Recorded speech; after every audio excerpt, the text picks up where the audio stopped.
Thanks very much for that introduction. Today I'm going to talk about a new Martin Delaney Center that we have established, and one of the key goals is really to explore collaborative opportunities between the UCSD CFAR and this program, and it's one of the reasons that Davey and I thought that this would be a good idea. So. I encourage you to jump in and ask any questions, or if you see an opportunity where we can work together. Would like this to be more of a conversation than a lecture.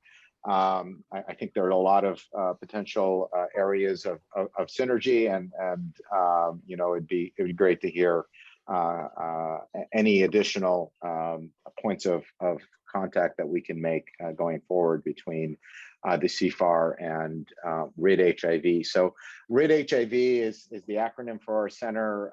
It stands for Reversing Immune Dysfunction for HIV Eradication.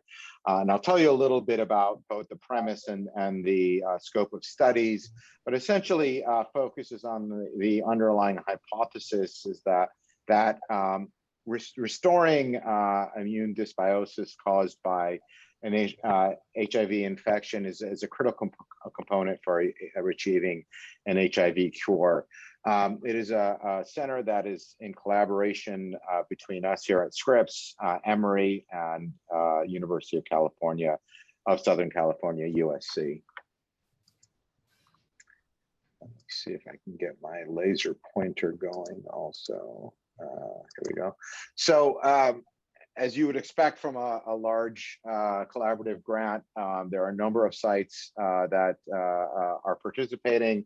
And obviously, I won't have time to go through what everybody is doing, but I just wanted to highlight two very important arms of collaborations. One is our community advisory panel that is headed by Jeff Taylor out of Palm Springs. I'll tell you a little bit more about them, as well as our industry partner, Merck, who is actively involved in the research projects. They are embedded in particular aims and providing a tremendous amount of expertise, as well as in-kind resources to enable us to carry out our goals.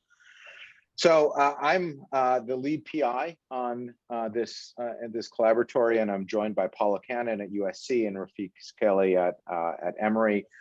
Both have been longtime collaborators of mine and of our lab, and very excited to be put together a team of really accomplished and multidisciplinary investigators across 3 different research foci, or RFs, and I'll go into all of them in some detail. I just want to highlight Jeff Taylor, who's the community engagement coordinator, our SAB, Galit, Michael, Julie, and Rob, and then the program manager, Lars Bach, who is a PI. Hello. I'm getting some background. Could people mute? I am he. That's better, thanks. Jeff Taylor, as I mentioned, is leading the community advisory board out of Palm Springs, and has assembled really an amazing group of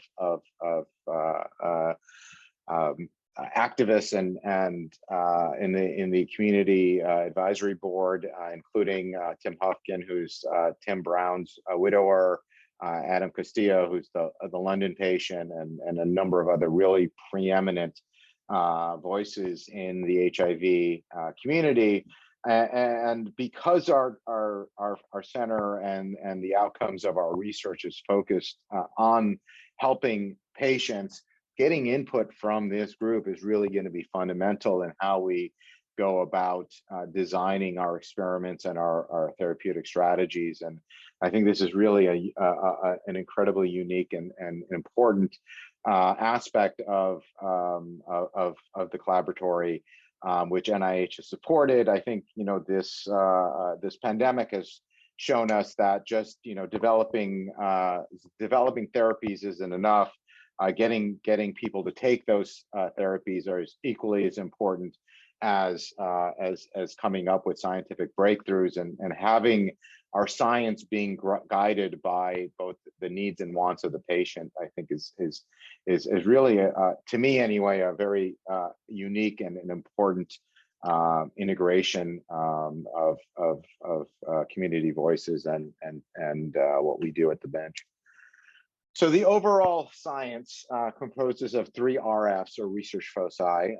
So the first one focuses on the microbiome and the innate immune and adaptive interface, and determining its impact on both seeding of the SIV reservoir as well as maintenance.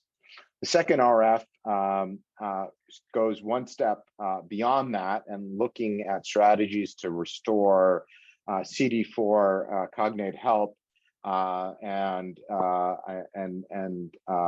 buttress immune responses in order to help CD8 cells do their jobs and clear HIV infection.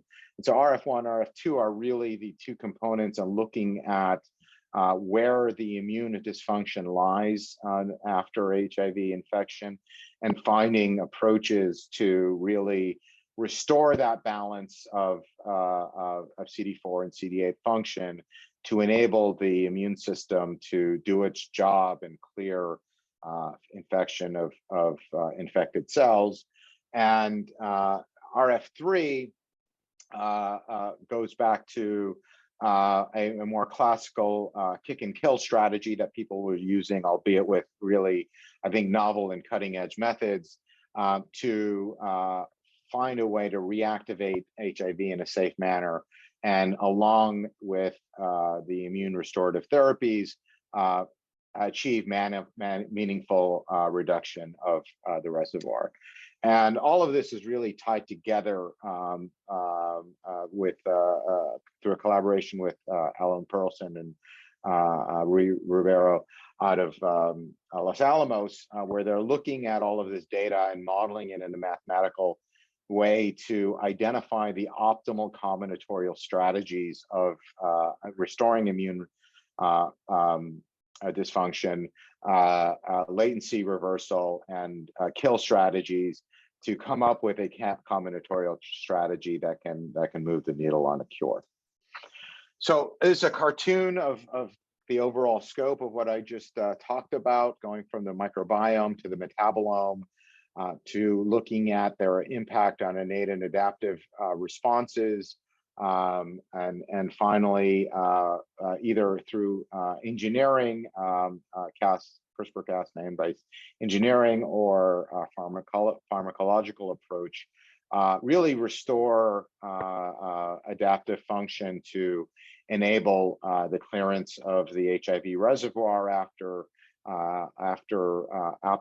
application of efficacious latency reversal agents, and then further complementing the immune-mediated strategies with additional kill strategies that can end up depleting the reservoir. And so these will be done in largely separate type of activities. And the math modeling will really look at each of these different components and figure out which of these different strategies can be combined optimally to look at a curative regimen in non-human primates. So RF1 is led by Rafik Sekeli at Emory and Kalpi Vora, who's at Merck, and has critical input from Bonnie Howell, Daria Zuda, and Kalpi at Merck, and others on the team to drive this forward. This is an area that is the interplay of the microbiome, innate immune dysfunction, and HIV persistence is something Merck is very interested in, and we're lucky to have them on board as an integral member of this RF. So there's 3 aims in this RF. So the first one is to look at short-chain fatty acids, so butyrates and bile acids, and modulating innate immune function, HIV latency, and the establishment of the reservoir and reactivation. I'll give you a little bit of background of why we formed this hypothesis and are pursuing this. Aim 2 focused on work by Nikki Klatt's lab in Minnesota, looking at the role of neutrophils in the responses to HIV, neutrophil inflammatory responses on HIV reservoir persistence. And then finally, to really take this data and identify host receptors and pathways that are critical in modeling, in modulating these innate immune functions and the interface between innate immunity and adaptive immunity, so that we can really come up with some actionable solutions from a pharmacological perspective to impact latency, reactivation, and clearance of the viral reservoir. So this is a very, very busy cartoon, and I won't go through all of it, but this is the working model for RF1. I just want to focus on some of the key hypotheses here. So essentially barrier disruption caused by HIV infection, we hypothesize leads to a microbial invasion that produces effectors, metabolites that either directly impacts CD4 function or indirectly through macrophages, dendritic cells, or other innate immune cells, causing a release of cytokines that will impact the ability of CD4 to provide cognate help to CD8 T cells and allow them to clear infected cells. And also, I mentioned the triggering of inflammatory neutrophils in response to the barrier disruption is one of the research foci, one of the aims of this research foci, and we'll be exploring that. So the initial hypothesis about the short chain fatty acids and the butyrate came from observations in Rafiq Sekeli's lab, where he looked at various cohorts and was able to use transcriptional profiling to segregate them into 3 different groups. One is a senescent immune non-responders, one is an inflammatory, and then one is kind of normal immune responders. And what he found was that the senescent immune INRs have a much bigger reservoir when measured by tilde assay than their counterparts INRs that are considered inflammatory or just regular IRs. When you add PMA inomycin, you can see that the senescent INRs really make a lot more virus than their counterparts. And what he went on to show was that there is a enhanced population of Tregs in the senescent INRs, which is presumably driving a level of immune dysfunction or immune suppression in this group, essentially allowing for greater seeding of the reservoir. And what Rafiq went on to do was use this omics data to build a network comparing these Treg clusters with plasma cytokines and plasma metabolites. And the 2 things that he found were these butyrates were heightened in this kind of Treg group, along with TGF beta and other cytokines. So that led to a hypothesis that these different short chain fatty acids in combination with TGF beta may actually be driving the Treg formation. Obviously, TGF beta has already been known to have an important role in Tregs, but he went to investigate the contribution of these short chain fatty acids. And so this is the workflow. Essentially got PBMCs and isolated naive naive T cells, and then looked at what the combination of either IL-2, TGF, or these short chain fatty acids do. So as you would expect, TGF along with a TCR stimulus causes an induction of FOXP3 high cells, CD25 high cells, or Tregs.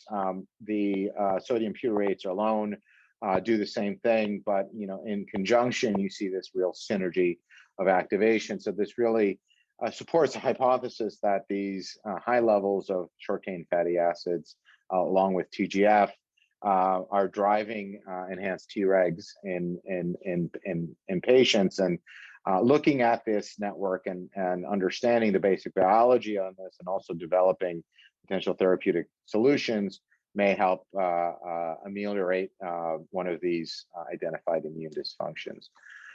The second piece, again, that's led by Nikki Klatt. So she's made observations that neutrophils are increased in the GI tract of HIV infection even after treatment.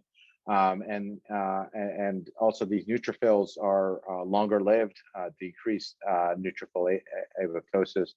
And HIV infection also seems to alter the microbiome and differential population of the microbiome also seems to lead to an increased lifespan in neutrophils, not necessarily allowing them to go into apoptosis.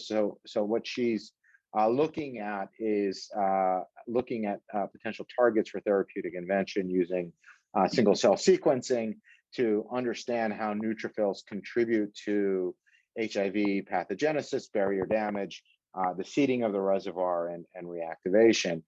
And so the deliverables really for this RF are identifying from the basic perspective that are these key genes that are important of determining HIV reservoir seeding, establishing persistence in response to bile acid, short-chain fatty acid, butyrates, but anything else that we also are able to pull out using different omics-based approaches. Importantly, we want to take these observations and identify small molecule inhibitors, antibodies, or other pharmacological tools that can assist us in flushing out the reservoir downstream of the signaling, and move these into NHP models to look at their effect on latency reversal and clearance. So the targeted and untargeted omics we will use to analyze a number of cohorts, which I'll talk to you about in a bit, to identify these metabolic and microbial correlates that correspond to reservoir size, and also looking at innate immune responses. Talk to you about the neutrophils that Nikki's going to be looking at using single cell sequencing analysis, and looking at the impact of the pro-inflammatory neutrophils and the impact of the increased lifespan of these neutrophils on the reservoir. And then finally, before we go into NHPs, these agonists and antagonists that perturb these metabolic and immune pathways will be used in a lymphoid organoid model, model to validate these findings, and then moved into NHPs. So RF2 is led by Vincent Macroni at Emory and Javier Martinez-Picado out of Spain, and really focuses one step beyond kind of the microbiome innate interface, and looking at ways that either leveraging those pathways that are impacted by HIV in the innate space, or that interface between CD4, CD8 function that can restore cognate CD4 help to CD8 T cells and promote reservoir clearance. So there are three different aims in this RF also, and the first one is looking at the CD4 CD8 innate immune cell interface, and figuring out what pathways can be targeted to restore that CD4 help and get CD8 T cells to really help clear the clear the HIV-infected reservoir after reactivation. AIM-2 focuses on engineering allogeneic T stem cells in vitro and reconstituting them, so kind of a cell therapy-based method to help CD8, provide help to CD8 T cells and trigger control of viral load. And then finally, AIM-3 is looking at modulating innate and pro-inflammatory processes, and I'll get into which 3 we're specifically looking at there to enhance this innate and adaptive interface again to allow for better control of viral load after ATI. So AIM-1 of RF2 is really kind of a tour de force of different omics that I won't have time to get into, but everything from metabolomics to HIV, looking at HIV tetramer and ATAC-seq, and really to go downstream of what RF1 is doing, which is this innate immune and microbiome access, and looking at CD4 T cell and B cell function, and what is really gone wrong in patient cohorts that we will have access to. This is a brief summary of the patient cohorts. Where I'll talk to you a little bit more specifically about what we have, but really taking these cohorts, looking at these patient samples, either from blood, gut, kidney, and stool, and looking at really what is the underlying basis of the immune dysfunction, and what can we do from the perspective of the adaptive immune system, in this case CD4, CD8, and B cells, to restore proper function that will allow clearance of HIV infection after acute treatment interruption. So these are the cohorts that we have currently at our disposal, always looking to collaborate to onboard more.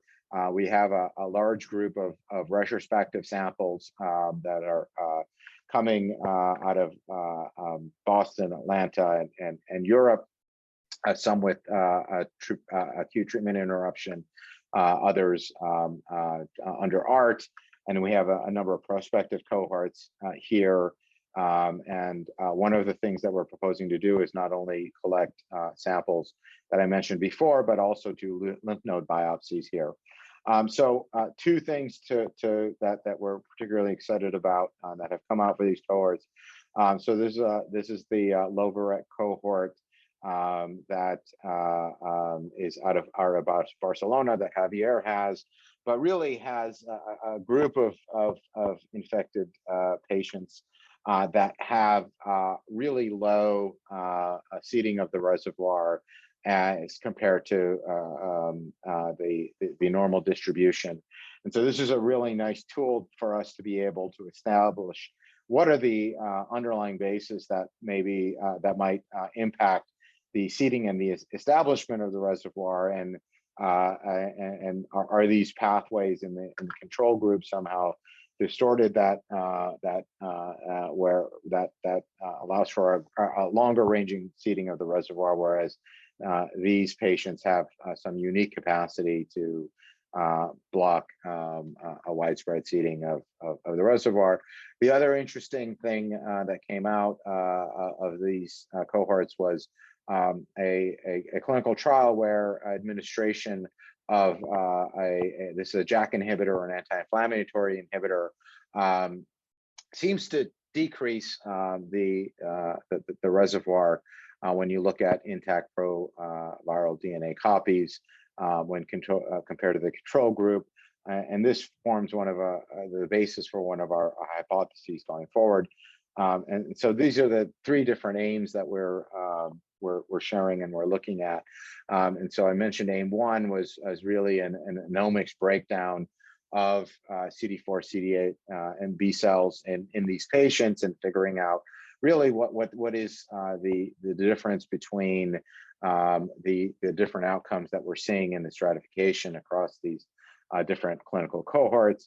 AIM-2 is a cell-based therapy type of approach where they'll be disrupting CCR5, some of the MHCs, to really provide an off-the-shelf allogeneic T stem cell population that can provide cognate help to CD8 cells to allow for clearance of HIV-infected cells after ATI.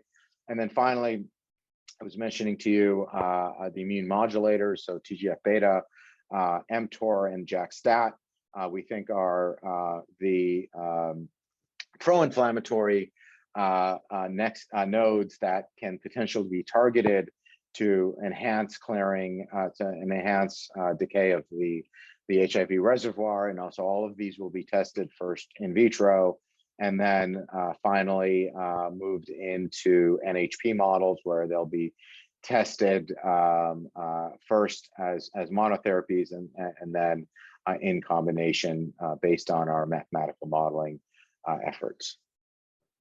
So deliverables for RF2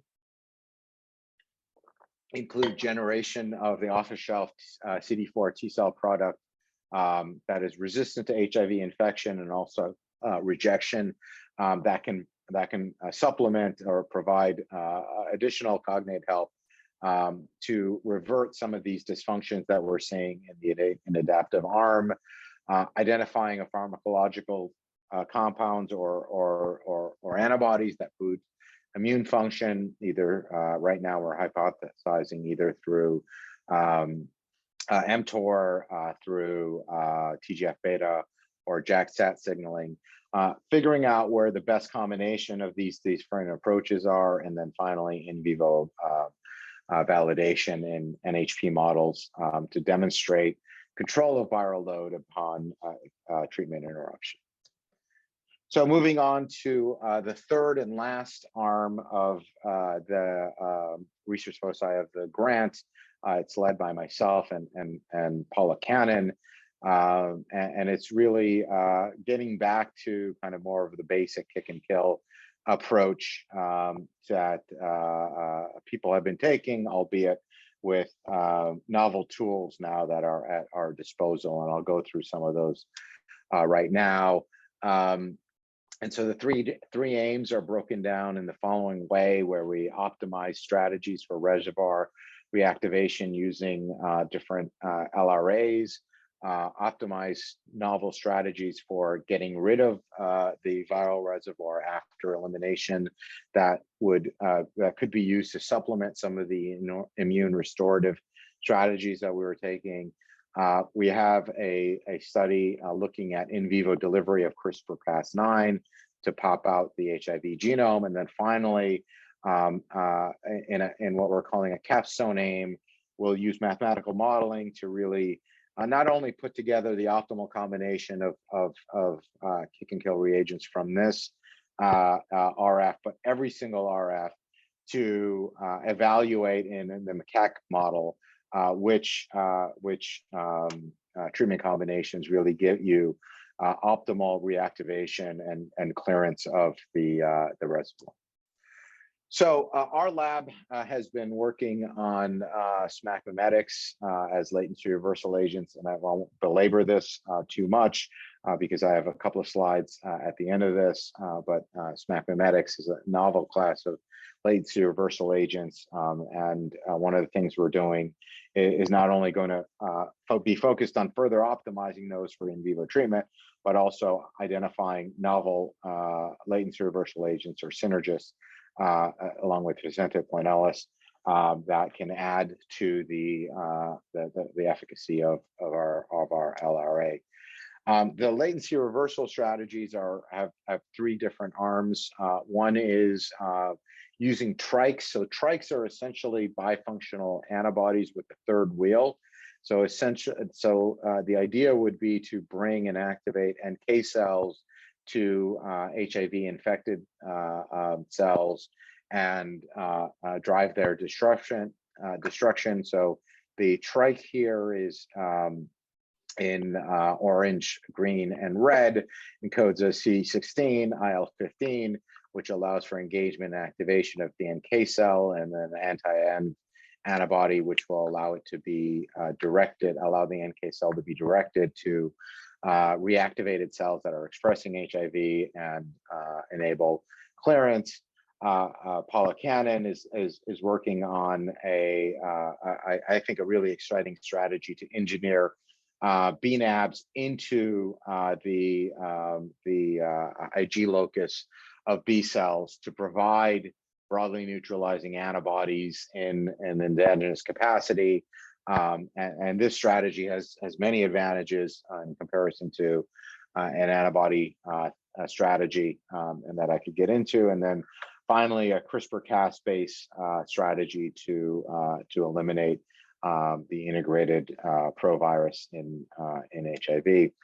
And so all of this is really going to be synthesized both from RF1 and RF2, as well as RF3 by Rui Ribeiro and Alan Perlson, using a mathematical modeling approach. And it's really kind of a reiterative approach where we go to them, we tell them our experimental design, they come back and say, well, this is the optimal design for us to be able to mathematically model this.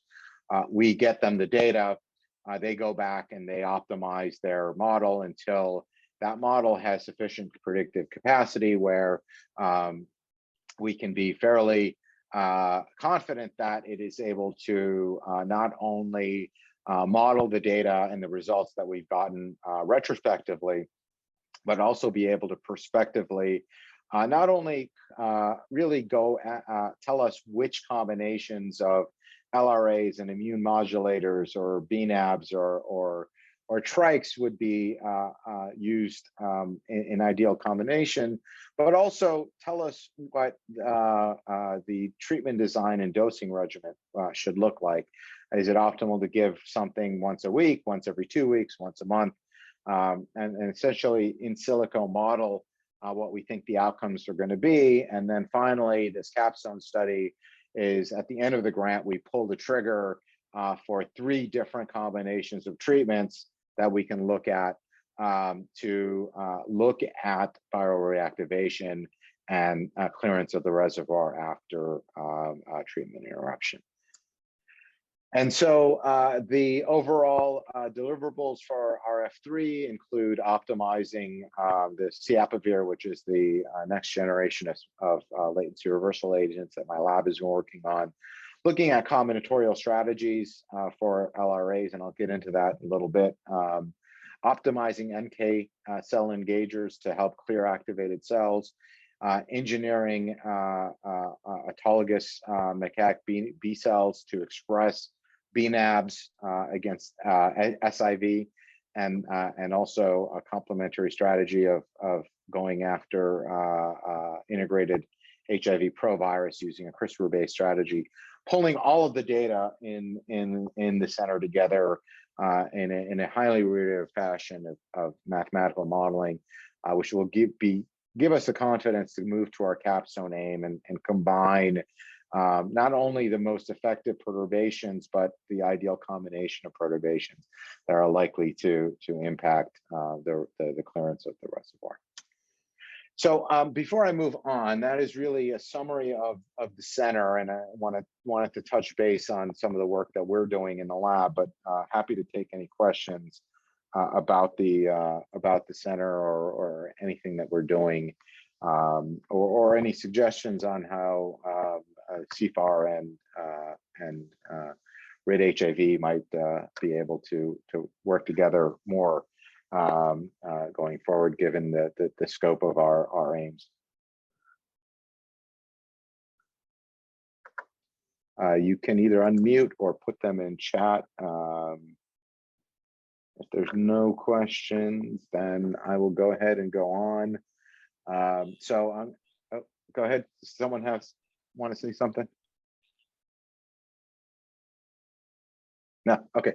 I'll go on. Go ahead. So so our work in HIV latency has been looking at novel strategies to essentially reawaken HIV from dormancy or latency, kind of the part of the shock and kill strategy. I told you about some of the approaches that we're taking, either immune-mediated or otherwise, to purge the reactivated cells, but we're really focusing on this kind of latency reversal part. And it was almost, we came upon it by an accident here. Let's see, I don't have it, okay. And I'll tell you how we got into it. So this is the constellation of currently considered LRAs right now. None of them really have really shown a lot of efficacy in the clinics.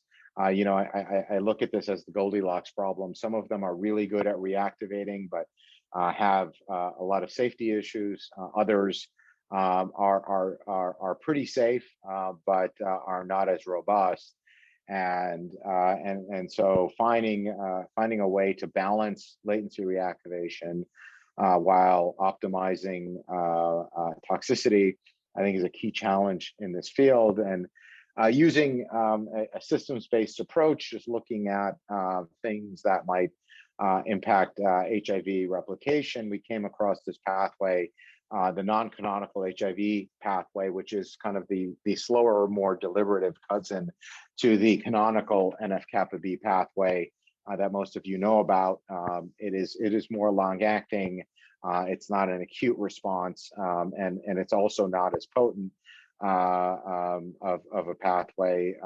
So you don't get the spike in cytokines that you see with canonical NF-kappa B activation, but the transcription factors end up binding the same sites in the HIV LTR. So we reason that you know, potentially pharmacological manipulation of this pathway could lead to a safer latency reversal agent. And so what we did was use SMAC mimetics that were developed by Nis Cosford, a colleague at Burnham, that target this pathway and lead to its activation. And so we looked at LRA activity. This is in JLAT cells, but we went on to show it in primary cells and so on. But and most of that was published several years ago, so I won't get into it. But you know, one of the observations that we made in trying to optimize our initial compound was that these SMAC mimetics come in two flavors. One is monovalent and others bivalent. And by and large, what we found was the bivalent compounds seem to be significantly more potent than the monovalent compounds. The only exception was a monovalent compound that we had optimized in our group, specifically for latency reversal activity. All of these other SMAC mimetics have been developed for cancer, so you know, we were able to repurpose them as tool compounds for our studies. But you know, what we wanted to do was really develop a bespoke latency reversal agent. And so we took a strategy where we took you know, one of our more potent monovalents and we dimerized it. And what we found was really a best-in-class activity of a second-generation SMAC mimetic, which we called Ciapavir. CIAP1 is the target of SMAC mimetics on the non-canonical pathway, and that's kind of where we got that nickname from. And importantly, what we don't find here is that administration of this next generation SMAC mimetic doesn't cause an increase in T cell activation measured by looking at CD69 and CD25. And so we would anticipate that, you know, in contrast to things like just regular T cell activation or PMA adenomycin or some of the PKC agonists, this is going to be better tolerated in a in vivo setting. This is just some more data looking at cytokine release and both from PBMCs and CD4 T cells. What we find is that these molecules that we found, 294s, different concentrations, really have almost no impact on cytokine signaling, either on resting CD4 T cells or PBMCs. So moving into more drug discovery, we wanted to test these in animals, and you know, we looked at the pharmacological profiles of plasma concentration. So this new series also fortuitously happened to have increased bioavailability, And what we see is that we can get good target engagement in the spleen and the thymus. CIP1, which is the target, so this molecule targets CIP1 for degradation. CIP1 is a repressor of the pathway, and once you degrade it, the pathway activates, and you can see that in vivo, we can see good target engagement on these molecules in mice. This is more of the same data looking at Cmax and half-life, so we're getting good about 3-hour half-life and good Cmax, good exposure, which would 10 mg per kg, which would lead us to believe that we should see some in vivo efficacy if this this hypothesis does hold true. And so what we did was work with Jerry Zach and Matt Martson, who's now at Irvine. Jerry's, most of you know Jerry at UCLA. And so he has these BLT humanized mouse model, and look to see if this next generation LRA can reactivate in ART suppressed animals. And so this is the data that we got, and this is work that was published, I believe it was last year. But what we found was that a majority of the mice at 20 mg per kg reactivated. This is looking at HIV RNase levels in the bone marrow. There's 2 that didn't.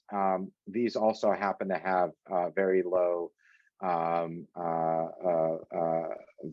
reservoir size, and so you know, we don't know if these that was the reason these didn't reactivate, or the molecule just didn't work.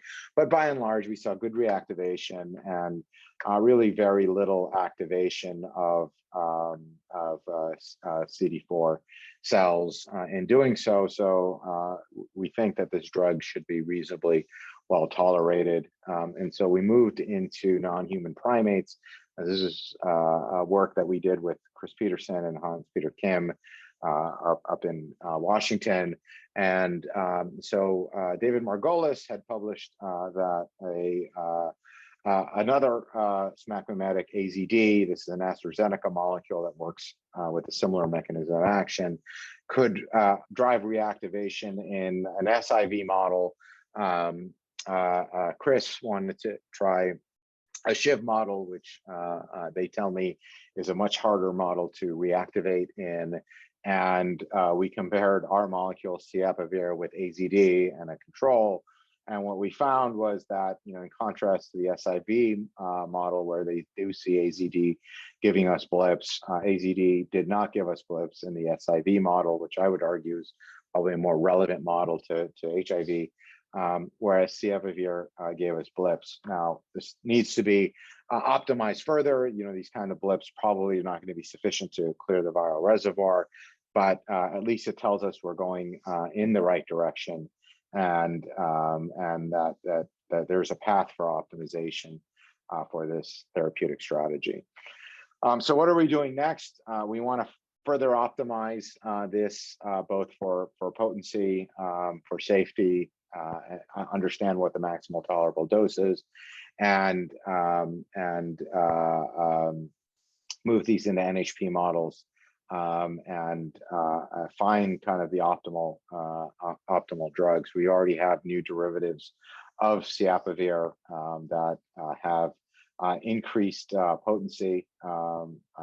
These are, we went from 3.3 nanomolar down to 0.5 EC50s, and getting better plasma exposure. So kind of, you know, usual drug discovery stuff that we're doing to optimize these. And then the other thing we're trying to understand, where we have really 2 flavors of SMAC mimetics.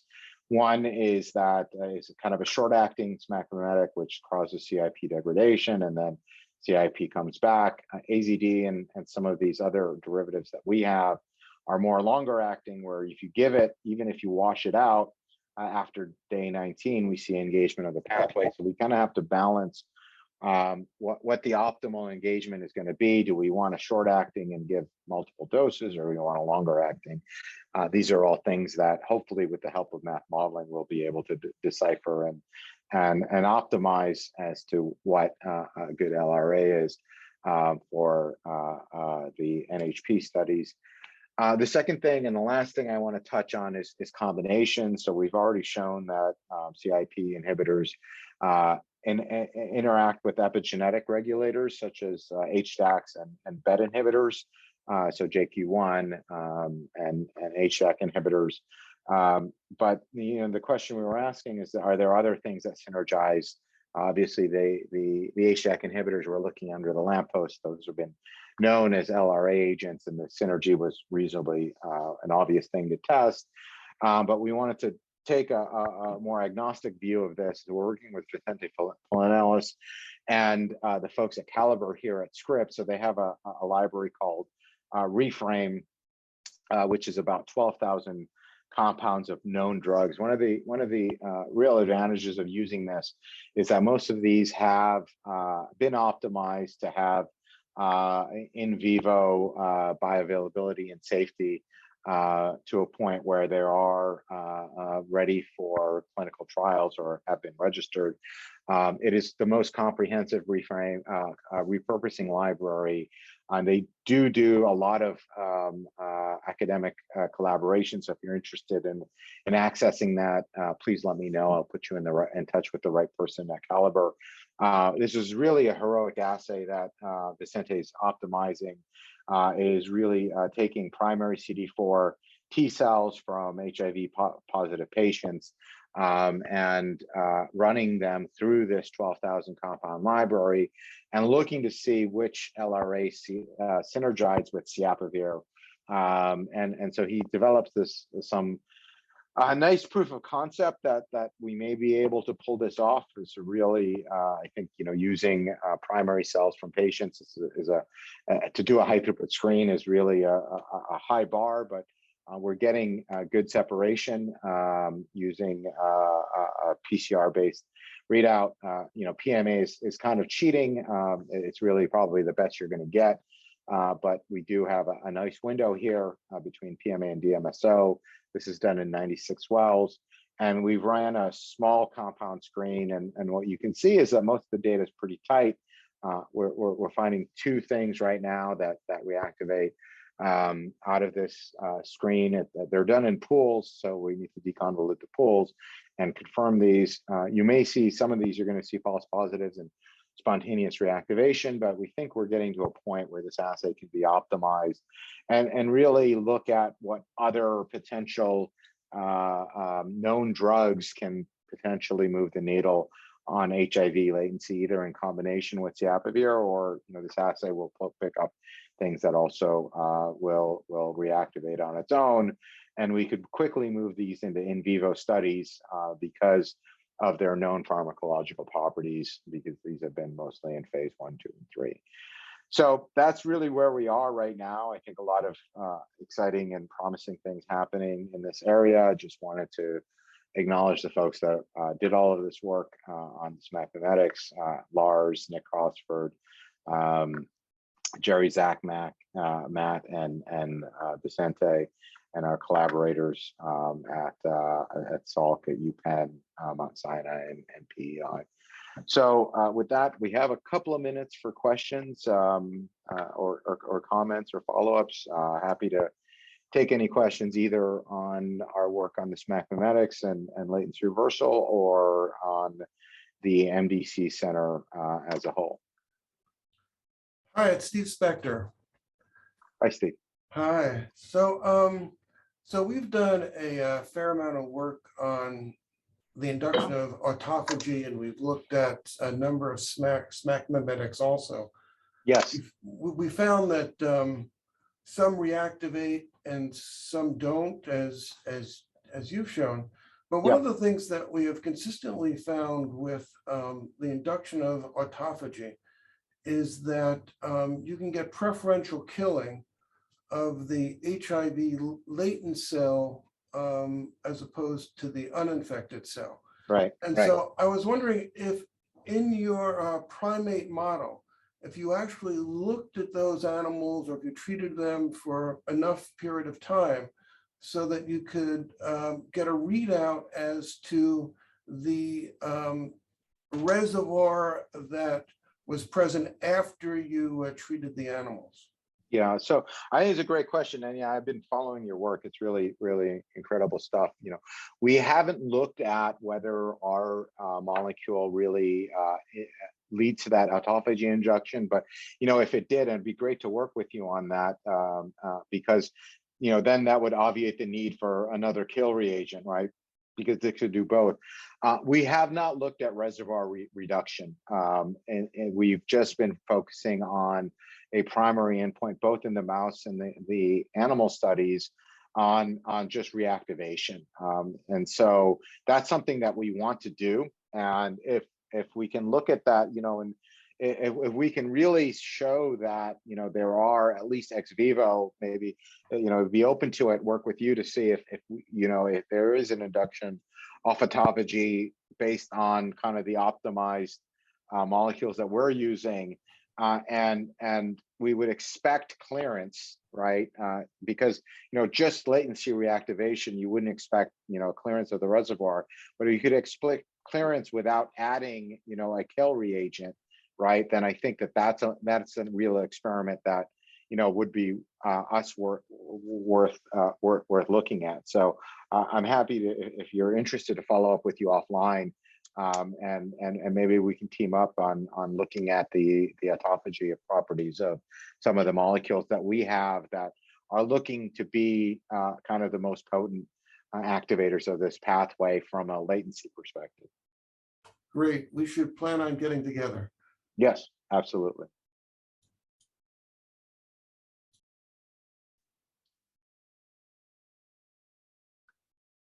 All right. If there are no other questions, Kim, do we just call it a day, or do you have any other business that you need to take care of? I think we can call it a day. Thank you so much. All right, great. Thank you. Thanks for the opportunity. We appreciate it. Thank you. Okay, bye.